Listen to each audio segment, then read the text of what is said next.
Everyone, আশা করি সকলে ভালো আছেন। নিয়ে আসলাম আরেকটা ভিডিও। আমরা প্রায় 1 বছরের বেশি ধরে, আমরা 1 বছর হয়েছে কিনা, 1 বছর হয়েছে, যেহেতু গত সেপ্টেম্বর থেকেই এর কাছে কথাবার্তা আলোচনা সবকিছু চলতেছে।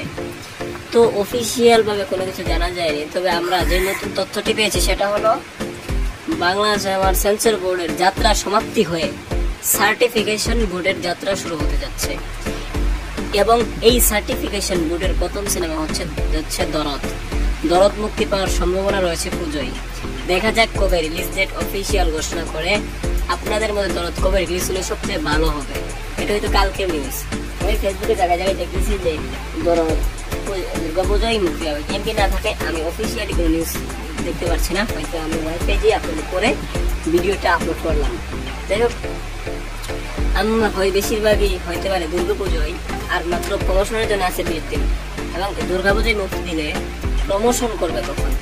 তো আর কি বলবো, ভিডিওটি এই পর্যন্তই। ধন্যবাদ পুরো ভিডিওটি দেখার জন্য।